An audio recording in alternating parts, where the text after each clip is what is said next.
Welcome to V-Short News, your go-to spot for trending topics fast. No bias, no fluff, no sides, just the news that's making waves right now. Let's dive into what's trending. Give it a thumbs up and subscribe for more updates on stories that shape our world.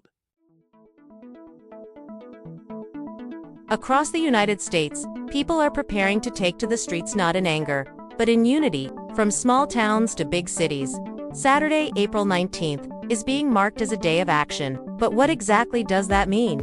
And why is it happening now? The Day of Action is a coordinated effort by grassroots organizers, advocacy groups, students, and everyday citizens to raise awareness about key social and political issues. These include voting rights, climate change, labor rights, education reform, and more. Events are planned in over 100 cities, with peaceful protests, rallies, and community service projects. The goal: to bring people together, amplify unheard voices, and send a message to lawmakers ahead of the 2025 election cycle.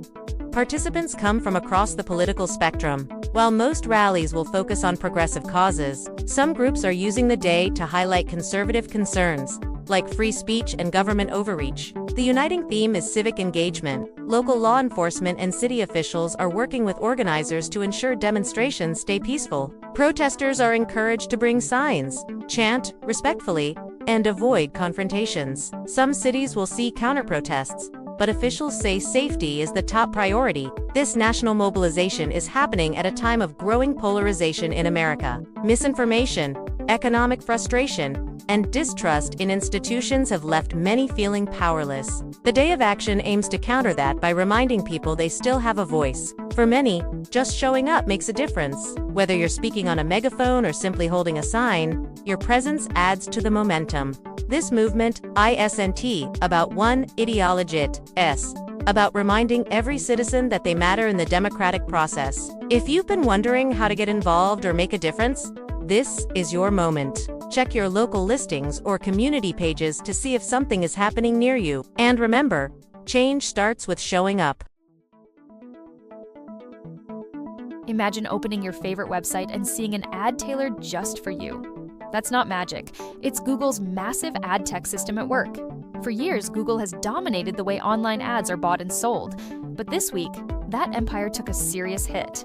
A federal judge in the United States ruled that Google illegally used its power to dominate the digital advertising market. According to the court, Google did not just win in the marketplace. It bent the rules to make sure it stayed on top, squeezing out competition and controlling how ads reach websites and users. The case focused on two areas where Google holds a tight grip: publisher ad servers, the tools that websites use to sell ad space, and ad exchanges, the digital marketplaces where ads are bought and sold in real time. The judge agreed with the U.S. Department of Justice that Google's practices harmed competition and innovation. Google disagrees. The company said it plans to appeal the decision, arguing that its technology helps businesses of all sizes succeed online. Google also says that breaking up its ad tools could hurt publishers, advertisers, and consumers alike. If the ruling stands, Google could be forced to sell off parts of its ad business. That would be a huge shift in the digital economy, where Google currently makes tens of billions of dollars from advertising each year. It could also open the door for smaller players to compete fairly. For internet users, this could mean a future where ads are less creepy and websites have more control over how they make money. It might also lead to fewer monopolies and more transparency in how data is used. This case is a big deal, not just for tech companies, but for anyone who uses the internet. As the appeal process unfolds, it's a moment to watch closely.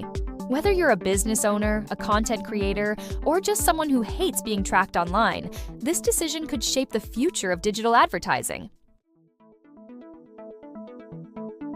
Florida State University, known for its academic pride and campus spirit, faced a heartbreaking disruption this week. What was supposed to be a normal school day ended in tragedy, as violence shattered the peace of a beloved institution. On April 17th, an armed individual opened fire on campus. The shooting left 2 people dead and 6 others injured. The chaos that unfolded gripped the student body, faculty, and families watching in horror as news spread. Police responded within minutes, and the university issued alerts urging students to shelter in place. As the area was secured, the suspect was apprehended. Authorities have not released all the details, but investigators are now working to uncover what led to this horrific act. Campus shootings in America have tragically, become far too common. For FSU students and staff, this incident is now part of a painful reality. In response, the community has come together. Candlelight vigils, grief counseling, and support groups are helping students cope. Families are devastated. Students are shaken. The university is grappling with how to ensure safety in a space that is supposed to be for growth and learning. Mental health advocates are calling for expanded access to counseling and more robust campus security policies.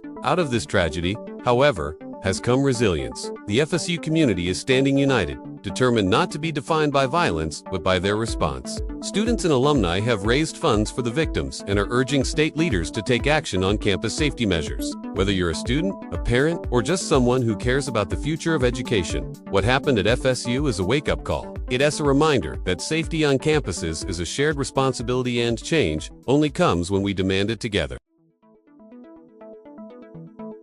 In war zones, even schools can become battlegrounds. For the people of Gaza, that devastating reality came true once again this week when an airstrike hit a school being used as a shelter. The world is watching as the humanitarian crisis deepens. On April 17th, reports emerged that an Israeli airstrike had targeted a location in central Gaza. The building, a United Nations-run school, was sheltering families displaced by ongoing conflict in the region. The strike reportedly killed multiple civilians, including children. Israel's military said the strike was aimed at militants suspected of operating from within the area. However, international aid groups, including the UN, expressed concern about the rising toll on civilians and called for a full investigation. The Israeli-Palestinian conflict has long drawn strong emotions and polarized opinions. While Israel maintains its right to defend itself against rocket attacks from Gaza, humanitarian organizations argue that not enough is being done to protect innocent lives. In response, countries around the world have weighed in. Some leaders are urging restraint on both sides, while others are demanding an immediate ceasefire to prevent further civilian suffering. The real victims of this war are often the ones with no part in the fight: children, families, and people just trying to survive. Videos and images from the scene show grief-stricken survivors and first responders rushing to help those trapped in the rubble. The school had become a temporary home for dozens of families. For those who survived, the loss is unimaginable. This event has reignited global conversations about the rules of war, the targeting of civilian infrastructure, and the urgent need for peace in the region. No matter where you live, this story matters. It raises essential questions about how modern warfare is conducted and how the international community responds when innocent people suffer. Staying informed and advocating for humanitarian solutions are small but powerful ways we can help from afar. If you found this video informative, give it a thumbs up and subscribe for more updates on stories that shape our world.